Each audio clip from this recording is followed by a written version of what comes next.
My favorite quote on love, at least for this morning, is from Gypsy Rose Lee, who reportedly said, "God is love, but get it in writing." I always liked that little quip, but it wasn't until I worked on this sermon that I got an idea what it actually means to me. I grew up with, and for the longest time continued to embrace, the notion of absolute love. It was always, for me, couched in the mythology of Christianity. It's often referred to as unconditional love. It was held up as the ideal to which we should aspire. We learned way back in seminary days of the 3, and I hear sometimes 4, New Testament Greek words for love. And how the highest of these is, anybody know? Agape, which is what God feels for us, and we are supposed to reciprocate. Paul writes about this to his understudy, Timothy, when he says, "The goal of our instruction is love from a pure heart and a good conscience and a sincere faith." One of my favorite personalities in seminary days, I saw his name just a while ago in the song, was the liberal Catholic monk Thomas Merton, who wrote the following about love. We speak of falling in love as though love were something like water collected in pools. You can fall into it or walk around it. But love is not just something that happens to you, he wrote. It is a certain special way of being alive. We do not become fully human until we give ourselves to each other in love. It is for this that we came into the world, this communion and self-transcendence. Love is our true destiny. That about covers it. That's the image of love I grew up with. As I read his quote again, it reminded me of something maybe from the Velveteen Rabbit. When you get ragged at the seams and your hair starts falling out, then you find true love. Isn't it something like that? I was raised in church and I was taught the love of God. We were taught to give, to share, to care for others, not by lesson only, but through example. We gave our 10% to the church. I was graced with good friends, health, and security. I was encouraged to play outdoors, and I was allowed to explore. Life was good. I have had not one but 2 loving wives who granted me the joy of being a father to 5 stepchildren from the ages of 2 to 24. I think I learned more about unconditional love during that lifespan than any other time. I've enjoyed good employment, a magnificent land in which to live, and wonderful opportunities to travel and grow and study. Life is good still. Why would I not speak highly of love? But not to be misunderstood, I have also had the stuffing loved out of me. I am ragged at the seams and my hair is falling out. I have been injured physically and emotionally. Remember, I was married twice. I have scars. I have been in more than one life-threatening traffic accident, fallen off of scaffolds, have had confrontations with nail guns and saw blades. My father died at the age of 47, my brother at 59. Their ages, not mine. My 24-year-old stepdaughter, Michelle, died tragically one night in a head-on car crash. Another stepdaughter at the age of 14 was kidnapped, held for hours, sexually assaulted, and suffered tremendous PTSD in addition to her bipolar disorder. My view on love, especially God's unconditional love, has taken a beating. I read too much Old Testament. I hear what God is really like. Here is His unconditional love as we are told. God talking to Solomon. If I decide to stop the rains, send locusts to eat your crops, or give you plagues, if my people will humble themselves and pray and worship me, seek my face, he says, same thing, and turn from their wicked ways, then I will forgive and heal them of the things I'm planning to do to them. What happened to unconditional parent-child type love? That sounds like someone with an ego issue. And I believe the person who wrote that had one. God is love, but get it in writing. There it is. I found out I had to do some growing up along the way toward adulthood and maturity. That means that sometimes I need to stick to my faith and go on loving anyway. The great theologian Soren Kierkegaard wrote, "Purity of heart is to will one thing." It's simple, really. It means I don't have an ulterior motive for what I do. That's what purity of heart means. I do it for the sake of doing it. Our own Henry David Thoreau said, "There is no remedy for love but to love more." And Henry Ward Beecher said, "I never knew how to worship until I knew how to love." Now Beecher, who's one of the ones we talk about a lot as Unitarian Universalist, was originally a liberal Presbyterian. He was my kind of guy. He was famous for preaching his, quote, gospel of love, which emphasized the love of God rather than the sinfulness of humans. Reverend Beecher became one of us. He doubted the existence of hell.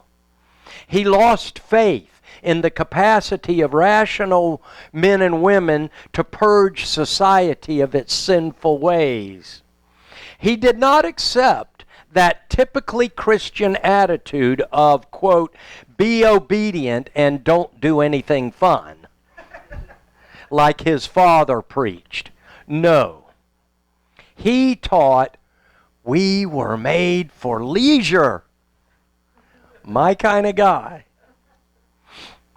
I never knew how to worship until I knew how to love. In celebration of the 200th anniversary of Universalism in America, Dr. Helen Knox wrote an article for our UU World in 1993. Unitarianism, she said, liberates the individual soul, but Universalism makes demands upon it. You must not lose hope. You must not give in to despair or emotional paralysis. Depression, said Dr. Knox, can be redeemed not alone by therapy, but by faith. A religious affirmation that life is good, worth living, even if you don't feel like it. You will not go to everlasting hell, but you must keep the spirit of life burning no matter what hell on earth you walk through. You must have love and compassion, not only for yourself, which strangely seems hardest of all, but also for everyone else, for animals, for the whole planet as an ecosystem. When I read that paragraph, 3 words stand out. Faith, the religious affirmation that life is good. Hope, hope in the future, in our personal and communal growth. And love, compassion, a call to action. Not just to tolerate others, but actively to oppose prejudice and crime and hatred all around us. Her words reminded me of Paul's definition of love in 1 Corinthians 13. Love is patient. Love is kind. It is not jealous. Love does not brag and is not arrogant. Does not act unbecomingly. It does not seek its own. Is not provoked.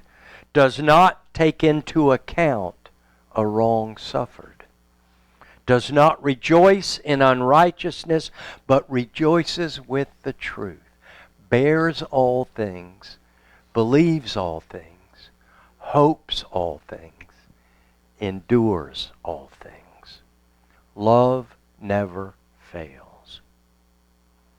You know who needs that kind of love? Besides myself, of course. Ruby Tuesday. That's my name for her. That's why I chose the song. Goodbye, Ruby Tuesday. Who could hang a name on you? In case you didn't recognize her, on Tuesday, June 21st, I watched and cried a little bit as that Ruby Freeman and her daughter, Shay Moss, testified before the Congressional Committee investigating the January 6th assault on the Capitol. These were the women who volunteered on Election Tuesdays for at least 3 years of their lives. These are Ruby's words. I've always believed it when God says that He'll make your name great, but this is not the way it was supposed to be. For my entire professional life, she said, I was Lady Ruby. My community in Georgia, where I was born and lived my whole life, knew me as Lady Ruby. I built my entire business around that name, Ruby's Unique Treasures. I wore a shirt that proudly proclaimed that I was and I am Lady Ruby. I had that shirt in every color. I wore that shirt on Election Day 2020. I haven't worn it since, and I'll never wear it again. I've lost my name, and I've lost my reputation, and I've lost my sense of security. All because a group of people, starting with number 45, decided to scapegoat me and my daughter Shay. I love the way she refused to say number 45's name. I started doing that before the election. I call him Rump if I have to. Ruby's daughter Shay said the same thing. It turned my life upside down. I no longer give out my business card. I don't want anybody knowing my name. I haven't been anywhere at all. I gained about 60 pounds. I don't want to go anywhere. I second guess everything I do, all because of lies, of me doing my job, the same thing I've been doing forever. Goodbye, Ruby Tuesday. Who could hang a name on you? There's no time to lose, I heard her say. Catch your dreams before they slip away. Dying all the time. Lose your dreams and you will lose your mind. Ain't life unkind? Sometimes we might find ourselves, as I did, responding like the person who said, I hate people who are intolerant. When I heard Ruby and Shay describe their ordeal, I wanted to say to those dear Christian women, I've got nothing against God. It's His fan club I can't stand. I wanted to write them a letter and say, don't despair. I wanted to say to them, when faith and hope are in short supply, Apostle John the Beetle says, all you need is love. Or the other Apostle John, the Elton, who said, love is the key we must turn. Truth is the flame we must burn. Freedom, the lesson we must learn. I want to comfort them and say, you are loved and admired for your courage by at least half the people in this country. A couple of weeks ago, a guy named Leroy Butler was inducted into the Pro Football Hall of Fame. Leroy is one of the good guys.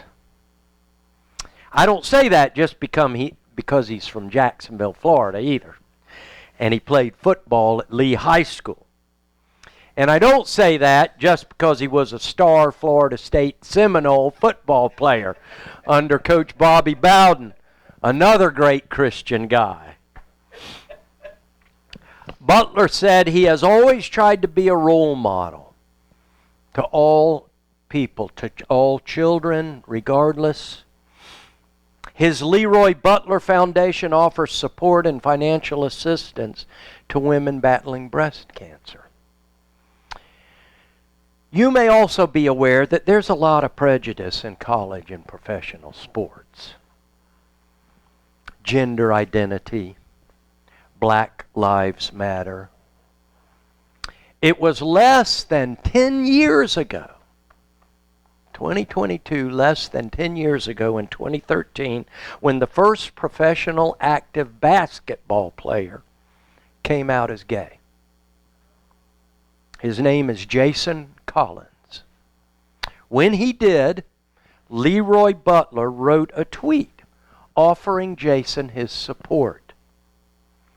Afterwards, Butler, who had been scheduled to speak at a Wisconsin church, said the pastor canceled his appearance, saying to him, if you apologize and ask for God's forgiveness, you may come and speak to us. There's some more of that unconditional love that God pours out on all His followers. My first thought on hearing this, if Leroy Butler apologizes and asks God's forgiveness, why would he go to speak at the church? What would he have to say?